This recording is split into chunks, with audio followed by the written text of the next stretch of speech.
ഇത്തവണത്തെ നിയമസഭാ തിരഞ്ഞെടുപ്പ് ഫലം കയ്യാല പുറത്തിരിക്കുന്ന തേങ്ങ പോലെയാണ് എന്ന് പറയാം UDF-നും LDF-നും. സാറിന് അറിയാം എന്ത് സംഭവിക്കും? UDF ജയിച്ചില്ലെങ്കിൽ എന്ത് സംഭവിക്കും?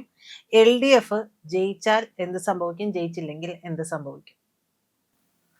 ആദ്യം UDF-ന്റെ കാര്യം പറയാം.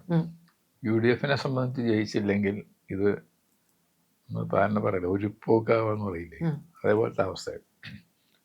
കാരണം 12 വർഷമായിട്ട് കേന്ദ്രത്തിൽ ഭരണമില്ല. പിന്നെ ഇവിടെ കർണാടക, പിന്നെ ഏതോ സ്ഥലത്ത് എന്തോ ഉണ്ട്. അപ്പോൾ ഭരണം ഈ പ്രാവശ്യം കിട്ടിയില്ലെങ്കിൽ കേന്ദ്രത്തിൽ ഭരണമില്ലാത്ത ക്ഷീണം അവിടെ.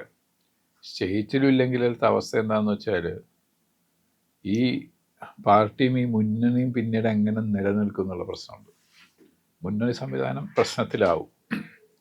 ലീഗിന് കേന്ദ്രത്തിൽ ഭരണമുള്ളൊരു കോൺഗ്രസ്സാണ് ലീഗിന് പ്രയോജനമുള്ളൂ, അവർക്ക് പ്രിയം അതിനോടാണ്. കേന്ദ്രത്തിലുള്ള സ്റ്റേറ്റില്ലെങ്കിൽ പിന്നെ എന്തിനു നിൽക്കണം?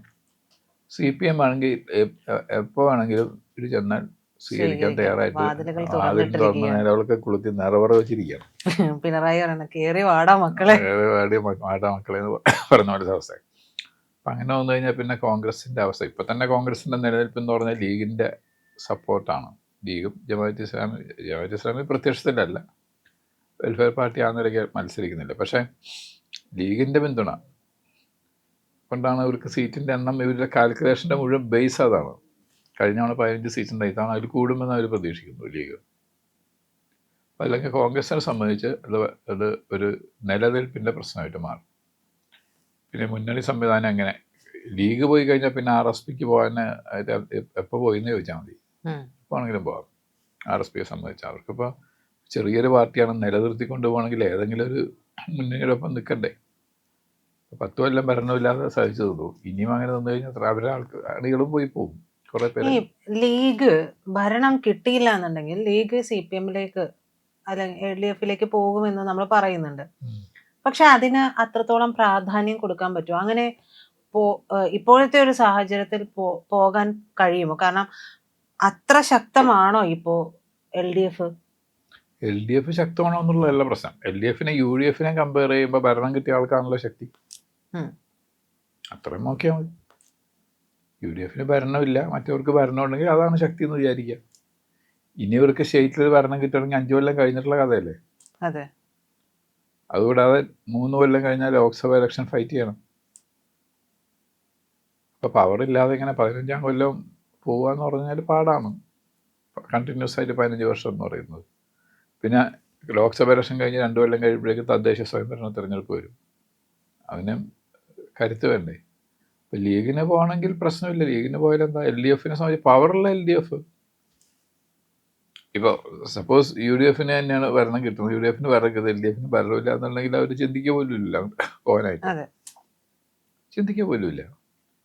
CPM-ന് വലിയ താല്പര്യമൊന്നും ഉണ്ടാവില്ല അവരെ കൊണ്ടുവരാനായിട്ട്. പ്രത്യേകിച്ച് ആവശ്യമൊന്നുമില്ലല്ലോ കിട്ടിയിട്ട്. ഭരിക്കുന്ന സമയത്ത് ഉള്ള ഒരു സമയത്തെ അവർക്ക് ആവശ്യമുള്ളൂ. അപ്പോൾ കൂടുതൽ അസംബ്ലിയിലെ നമ്പർ കൂടുന്നു. ലെജിസ്ലേച്ചർ പാർട്ടിയുടെ LDF സംവിധാനത്തിൻ്റെ ടോട്ടൽ ലെജിസ്ലേച്ചർ പാർട്ടിയിലെ എണ്ണം കൂടുതലല്ലേ, അതുണ്ടാവും. ഇനിയിപ്പോൾ CPM-ന് എന്ത് സംഭവിക്കുമെന്ന് പറയുമെങ്കിൽ CPM-ന്റെ കാര്യം അതിലും ദയനീയവും. അതിനിപ്പോൾ ആകെയുള്ളൊരു ഭരണം കേരളമാണ്. അപ്പോൾ അവരുടെ ഹിസ്റ്ററി നോക്കുകയാണെങ്കിൽ 57 ഓൺവേഡ്സ് ഏതെങ്കിലും ഒരു കമ്മ്യൂണിസ്റ്റ് പാർട്ടി എവിടെയെങ്കിലും ഭരണത്തിലുണ്ടായിട്ടുണ്ട്. 57-ൽ കേരളത്തിൽ പവറിൽ വന്നു, ഫസ്റ്റ് മിനിസ്ട്രി. 59 വരെ അത് പോയി. അതിനുശേഷം പിന്നെ കുറേ നാളായിട്ട് ഭരണമില്ലാത്തൊരു കാലം.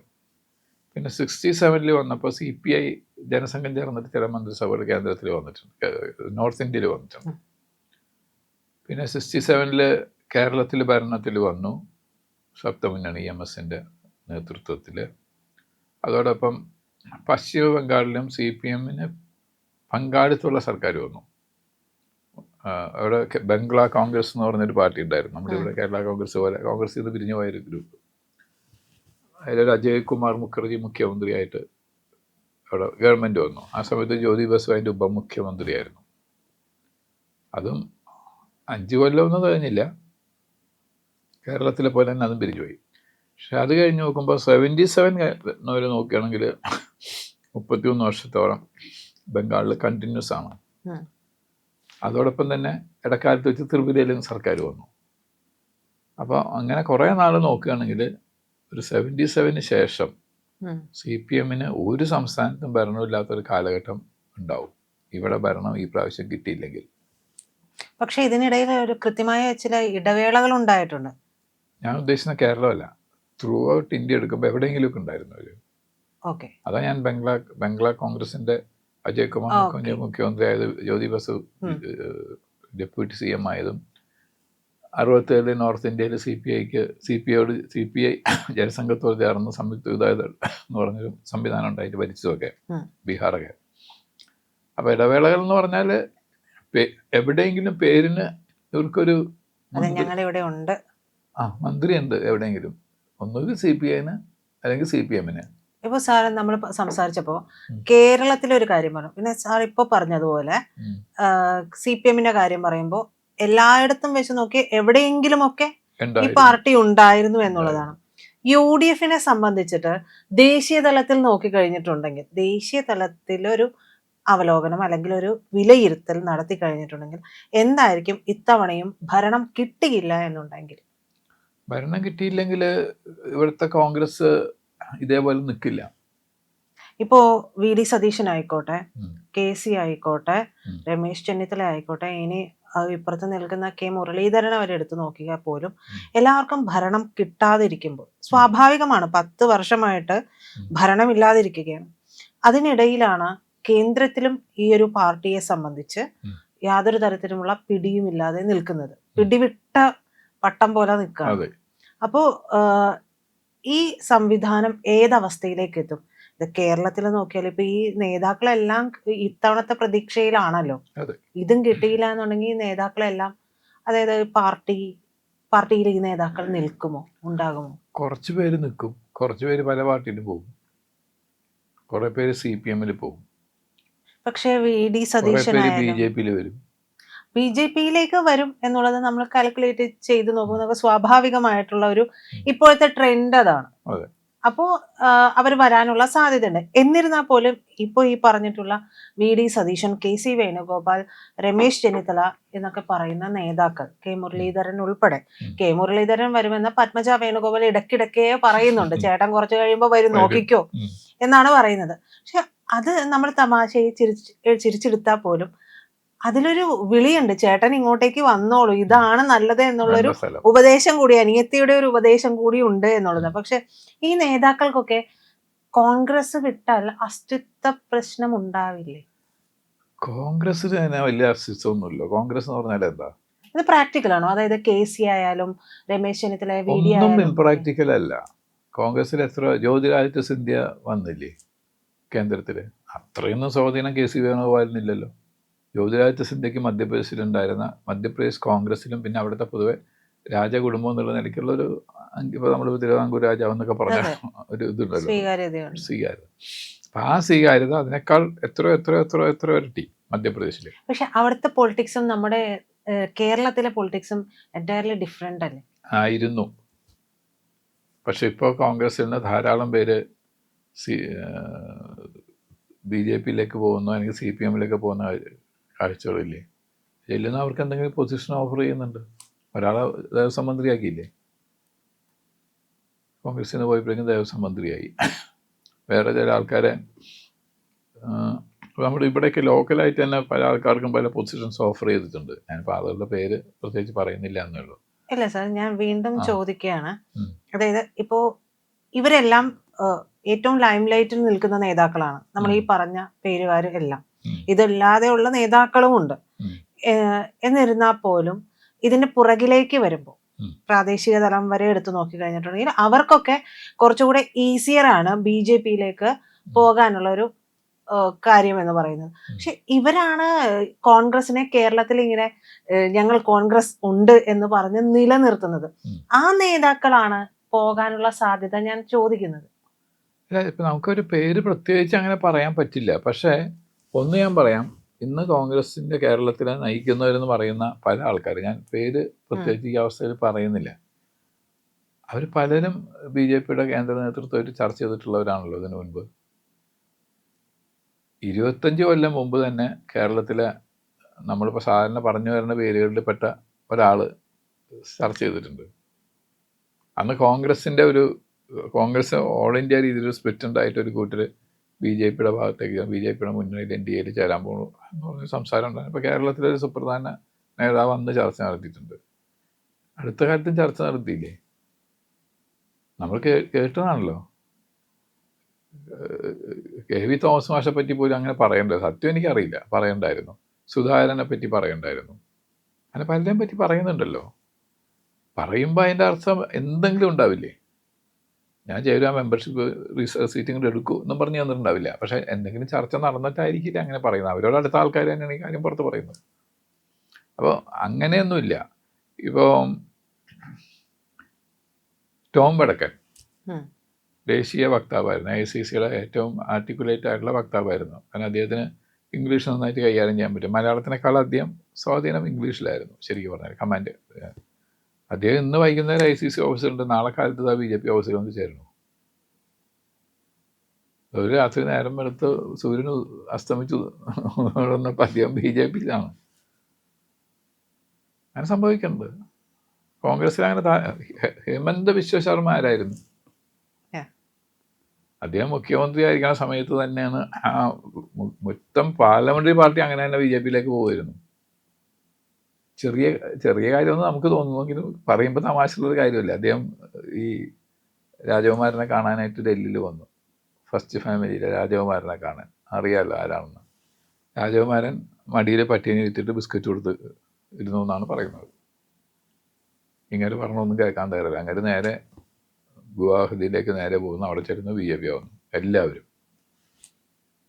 ഹേമന്ത് ബിശ്വ ശർമ്മ എന്ന് പറഞ്ഞാൽ ഇപ്പോൾ കേരളത്തിൽ ഇവരൊക്കെ പറയുന്ന പോലെ തന്നെ അവരുടെ സ്റ്റേറ്റിൽ പ്രാധാന്യമുള്ളതുകൊണ്ടല്ല മുഖ്യമന്ത്രി ആയത്.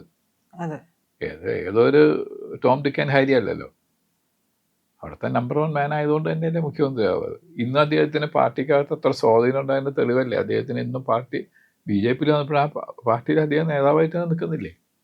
ഇപ്പോഴും എക്സിറ്റ് പോൾ പ്രകാരം അദ്ദേഹം തിരിച്ചു വരാൻ പോകുന്നു നല്ല ഭൂരിപക്ഷത്തോടുകൂടി. ഇതൊക്കെ സംഭവിക്കാം. പിന്നെ നമുക്ക് പിന്നെ നമ്മൾ ദിവസവും പത്രത്തിൽ അല്ലെങ്കിൽ TV യിൽ കാണുക ഇവരങ്ങനെ പോകുമോ എന്നൊക്കെ നമുക്കങ്ങനെ തോന്നണതാ. ഒന്നും അസാധ്യമല്ല. കാരണം പൊളിറ്റിക്സ് എന്ന് പറഞ്ഞാൽ നരസിംഹറാവു പറഞ്ഞ പോലെ സാധ്യതകളുടെ കലയല്ലേ. അപ്പം എന്ത് സംഭവിക്കാം? കാരണം എന്താണെന്ന് വെച്ചാൽ എന്നും പ്രതിപക്ഷത്തിൽ ഇങ്ങനെ ഇരിക്കാന്ന് പറഞ്ഞാൽ എല്ലാവർക്കും ബുദ്ധിമുട്ടല്ലേ. അല്ലെങ്കിൽ പിന്നെ ഒരു ഐഡിയോളജിയുടെ ശക്തമായ ഒരു സപ്പോർട്ട് BJP ഇരുന്നു. BJPക്ക് തുടങ്ങിയിട്ട് ആദ്യത്തെ ഇലക്ഷൻ 80 പാർട്ടി തുടങ്ങി 84 നടന്ന ഇലക്ഷനിൽ കിട്ടിയ 2 സീറ്റാണ്. ആ 2 സീറ്റിൽ ജയിച്ച ആൾക്കാരുടെ പേര് പെട്ടെന്ന് ചോദിച്ചു കഴിഞ്ഞാൽ BJPയുടെ പ്രസിഡന്റും ഒന്ന് തപ്പും. ഇപ്പോൾ ചോദിച്ചാൽ ഒരാൾ ആന്ധ്രാപ്രദേശിൽ നിന്ന്, ഒരാൾ ഗുജറാത്തിൽ നിന്ന്. പക്ഷെ ആന്ധ്രാപ്രദേശിൽ നിന്ന് ജയിച്ച ആൾ നിസ്സാരക്കാരനല്ല, നരസിംഹറാവുവിനെയാണ് അദ്ദേഹം തോൽപ്പിച്ചത്. അത് നരസിംഹറാവു മഹാരാഷ്ട്രയിൽ നിന്നും കൂടി ജയിച്ചതുകൊണ്ടാണ് ലോക്സഭയിൽ എത്തുന്നത്. അല്ലെങ്കിൽ അദ്ദേഹം ലോക്സഭ കാണില്ല. ഈ രണ്ടുപേരും മരിച്ച സമയത്ത് പേപ്പറിലൊക്കെ ന്യൂസ് വന്നപ്പോഴാണ് ഈ പേരുകളൊക്കെ വീണ്ടും നമ്മൾ ഓർക്കുന്നത്. അവിടെ നിന്ന് എത്തിയില്ലേ? അത് ഐഡിയോളജിയുടെ പിന്തുണ ഉള്ളതുകൊണ്ടാണ്. BJPക്ക് വ്യക്തമായിട്ട് കോൺഗ്രസ് ഐഡിയോളജി ഉണ്ടോ? AOHIM തുടങ്ങിയത് എന്തിനാ? ഒരു ക്ലബ്ബ്, റോട്ടറി ക്ലബ്ബ് എന്നൊക്കെ പറഞ്ഞ ആൾക്കാർക്ക് കൂടി ചായ കുടിക്കാൻ എന്തെങ്കിലുമൊക്കെ ആയിട്ട് പിരിയാനുള്ള ഒരു സംഗതിയായിട്ട് തുടങ്ങിയ സാധനമല്ലേ. അവിടെ നിന്ന് പിന്നെ ഏതോ കാലഘട്ടത്തിൽ സ്വാതന്ത്ര്യ സമരത്തിൻ്റെ ഒരു ഛായ അതിന് വന്നു. പിന്നെ തിലകം വന്നു, ഗാന്ധിജി വന്നു, ദാദാഭായ് നവറോജി വന്നു. അങ്ങനെ വന്നപ്പോൾ കോൺഗ്രസ്സിന് ദാദാഭായ് നവറോജി ആയിരിക്കും ആദ്യമായിട്ടൊരു സ്വാതന്ത്ര്യം അല്ലെങ്കിൽ ഭാരതത്തിന് സ്വാതന്ത്ര്യം വേണമെന്ന് പറഞ്ഞുള്ള ആദ്യത്തെ കോൺഗ്രസ് നേതാവ് അങ്ങനെയായിരിക്കും. അതിനുമുള്ള ആൾക്കാരൊന്നും പറഞ്ഞിട്ടൊന്നുമില്ല. അവർ ഇടയ്ക്കിടയ്ക്ക് ഒരു ചായയും ബിസ്ക്കറ്റും കഴിച്ച് പിരിയുന്ന ആൾക്കാരായിരുന്നു. അതിനെന്താ ഐഡിയോളജി? ഇപ്പോഴും എന്താ ഐഡിയോളജി ഉള്ളത്? ഇന്ന് പറഞ്ഞ നാളെ പറയൂ. CAA ബില്ല് വേണമെന്ന് ആവശ്യപ്പെട്ട ആളാണ് Manmohan Singh. LK Advani ji home minister ആകുമ്പോൾ മുഖത്ത് നോക്കി ചോദിച്ചത് എന്താ അത് കൊണ്ടുവരാത്തതെന്ന്. അത് കഴിഞ്ഞ് BJP ആ ബില്ല് കൊണ്ടുവന്നപ്പോൾ എന്തായാലും എതിർക്കുന്നു. അപ്പോൾ അവർക്ക് പ്രത്യേകിച്ച് ഒരു ഐഡിയോളജിയുടെ കമ്മിറ്റ്മെൻ്റ് ഇല്ല. അങ്ങനത്തെ ആൾക്കാർക്ക് വേറൊരു പാർട്ടി പോയിട്ട് വലിയ സമയം വേണോ? എത്ര ആൾക്കാർ CPMൽ പോയി കേരളത്തിൽ, പ്രധാനപ്പെട്ട ആൾ പലരും പോയില്ലേ? ഒരു പൊസിഷൻ ഓഫർ ചെയ്യുമ്പോൾ അവർ പോകുന്നു. അല്ല ഇത് പോകുന്നത് ഇമ്പോസിബിളൊന്നുമല്ല. അപ്പോൾ 2 പേർക്കും ഈ ഇലക്ഷൻ ക്രൂഷ്യലാണ്. CPMനെ സംബന്ധിച്ച് ഒരു ഭരണവും ഒരു സ്ഥലത്തും ഇല്ലാത്ത ഒരു കാലഘട്ടത്തിലേക്ക് അവർ നാളെ ഉച്ചയ്ക്ക് എത്തും. ജയിച്ചില്ലെങ്കിൽ, പവർ കിട്ടിയില്ലെങ്കിൽ. കോൺഗ്രസിനെ സംബന്ധിച്ച് ആ പാർട്ടി മുന്നണിയും കേരളത്തിൽ എങ്ങനെ നിലനിൽക്കുമെന്ന് നിശ്ചയിക്കുന്ന നാളുച്ചയ്ക്ക് ആകണം. പ്രിയപ്പെട്ട പ്രേക്ഷകരെ, ഞങ്ങൾ ഇന്ത്യ ലൈവ് പതിപോലെ നമ്മൾ പറയുകയാണ്, മാധ്യമങ്ങളിൽ വരാത്ത, മറ്റു മാധ്യമങ്ങൾ പറയാത്ത വാർത്തകളാണ് നിങ്ങളുടെ മുന്നിലേക്ക് കൊണ്ടുവരുന്നത്. ഇത് പറയാൻ ഞങ്ങൾക്ക് പ്രേരണയും ശക്തിയും നിങ്ങളാണ്. നിങ്ങൾ ഞങ്ങളുടെ കൂടെ ഉണ്ടാവണം. ഞങ്ങളുടെ ചാനൽ സബ്സ്ക്രൈബ് ചെയ്യണം. നമുക്കൊരു ചാനൽ കൂടിയുണ്ട്, C4N, C4N മലയാളം. നമ്മൾ ഈ തെരഞ്ഞെടുപ്പൊക്കെ ആയതുകൊണ്ട് കൂടുതൽ വാർത്തകൾ നമ്മുടെ ഈ പ്ലാറ്റ്ഫോമിൽ തന്നെ കൊടുക്കാൻ കഴിയാത്തതുകൊണ്ടാണ് C4Nൽ പുതിയ വാർത്തകൾ കൊടുക്കുന്നത്. അപ്പോൾ ആ ചാനലും കൂടി ഒന്ന് സബ്സ്ക്രൈബ് ചെയ്യണം. ഇന്ത്യ ലൈവ് ഉറപ്പായിട്ടും ചെയ്യണം. C4N കൂടെ, C4N, C എന്ന് പറഞ്ഞാൽ ക്രെഡിബിൾ, ഫോർ എൻ നേഷൻ, രാജ്യം. നമ്മുടെ രാജ്യത്തിന് വേണ്ടിയാണ്. രാജ്യം വിട്ട് ഒരു കാര്യവും ഇന്ത്യ ലൈവിനില്ല. അതുകൊണ്ട് ഞങ്ങളുടെ കൂടെ ഉണ്ടാവണം എന്നുകൂടി അഭ്യർത്ഥിക്കുന്നു.